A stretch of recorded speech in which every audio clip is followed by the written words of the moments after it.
Okay, house tour tayo sa ginawa namin bahay dito sa bahay ng kapatid ko. Ano tayo sa pinto? Okay, dito tayo. Okay, so, yung hagdanan, akyat. Yung lababo,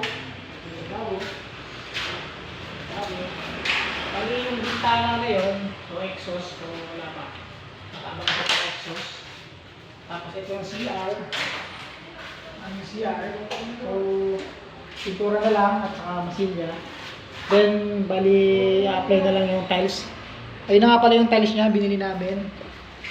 So, ito yung tiles namin. Ito yung aming tiles. Mga box.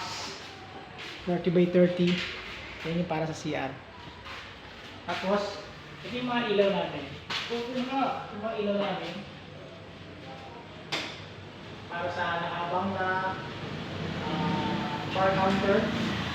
So, yun yung sa ilaw sa kusina. Alright, ayan, yun. Tapos, nakita sa hagdan. Okay? Yung hagdan, sa taas. Dito na yung kanilang bedroom. Ayan, ito na yung bedroom. Tapos natin yung ilaw. So, meron silang pin light sa gitna, center light.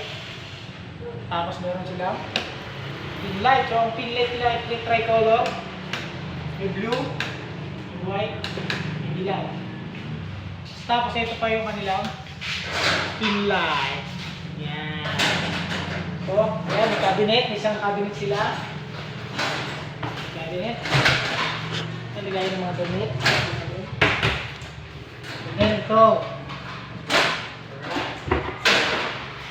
So, balik tayo sa baba. Ituloy natin yan.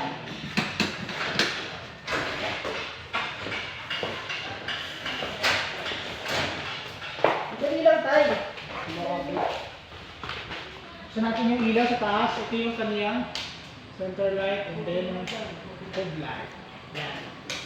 So sa ngayon, huwag muna yung video natin kasi para kung hindi pa rin tayo. Saka yun, ilalagay na ng hardiplex. See you next sa susunod nating video.